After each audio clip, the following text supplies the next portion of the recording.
বৌদি এবং দাদারা বাড়িতে কার্তিক ফেলেছে, এবার পুজো তো করতেই হবে। একদিনের মধ্যে এত জোগাড় যন্ত্র, পুজো করা, পূজার জন্য যেন ছোটখাটো একটা যুদ্ধ হয়ে গেল। সেই যুদ্ধের গল্প শোনাবো আজকে আপনাদের। এরকম অভিজ্ঞতা আছে নাকি? কেউ আপনাদের বাড়িতে কার্তিক ফেলেছে বা আপনি কারোর বাড়িতে কার্তিক ফেলেছেন? এরকম হয়েছে? যদি হয়ে থাকে তাহলে কমেন্ট বক্সে অবশ্যই জানাবেন। আমাদের কার্তিক কিন্তু 3 বছরের। আর হ্যাঁ, ভিডিওটা দেখার আগে একটা ছোট্ট ইন্ট্রো হয়ে যাক।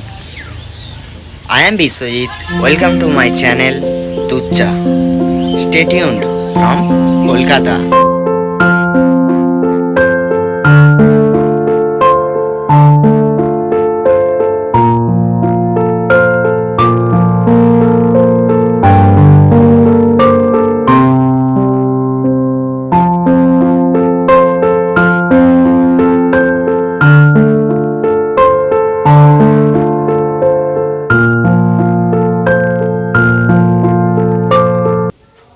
বিয়ে হবার প্রথম বছরেই কার্তিক ফেলে।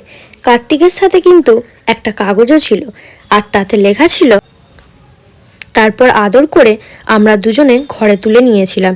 এরকমভাবেই 3 বছর কেটে গেল।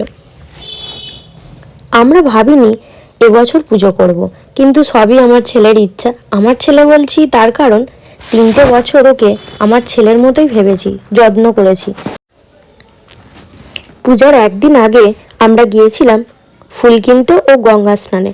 গঙ্গা স্নানে আমরা গিয়েছিলাম 3 জনে, আমি, তোমাদের দাদা আর শুভদীপ। এই প্রথম ফুল মার্কেট দেখলাম। এত ফুল, কোনটা ছেড়ে কোনটা নেব, আমার তো মনে হচ্ছিল সবগুলোই নিয়ে নিই। আমরা আমাদের প্রয়োজন মতো ফুল কিনে চলে আসি। ভোরের আলো ফুটতে না ফুটতেই সবাই কাজে ব্যস্ত হয়ে পড়েছে, কিন্তু আমাকে সেরকম কিছু করতে হয়নি। তার কারণ ভোগের সমস্ত কিছুর দায়িত্ব আমার মা নিয়েছিল এবং আমার মা সমস্ত কিছু ভোগ করে নিয়ে এসেছিল। প্রায় 200 জন লোকের আয়োজন ছিল, আর খাবারের মেনুতে ছিল বেগুনি, কচুরি, ফুলকপি আলুর দম, চানা পনির, চাটনি, পাঁপড়, মিষ্টি, আইসক্রিম, সাথে জনও ছিল। পুজোর কাজে আমরা এতটাই ব্যস্ত ছিলাম যে খাবারের ভিডিও ক্লিপগুলো নেওয়াই হয়নি, নিচে একবারও যাওয়ার সময়ই পাইনি।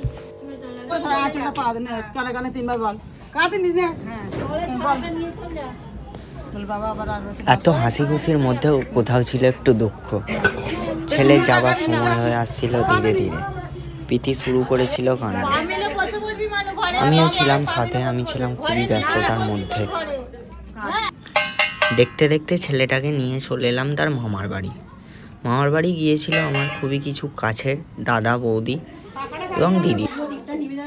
ছেলেটাকে বরণ করে ঘরে তুলে নিয়েছিল তার নিজের দিদা এবং দাদু।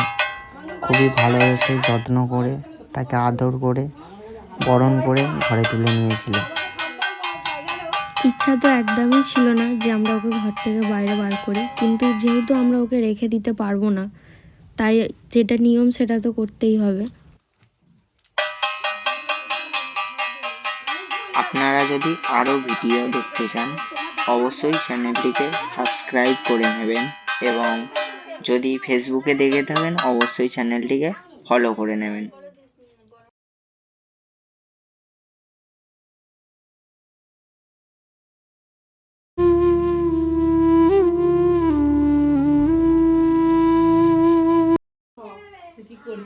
পাঠায়নি তো দিদি, বসে তো কাঁদতে কাঁদতে।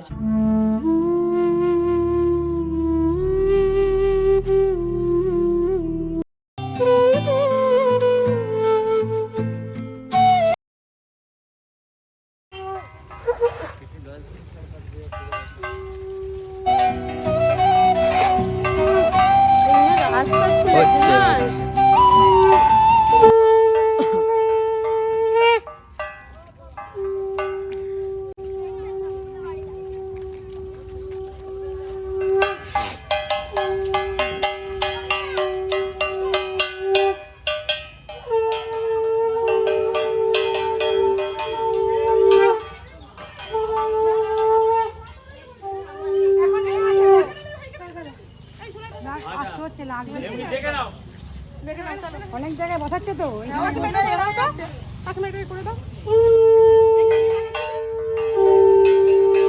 দিকে দেখাও, দিকে দেখাও।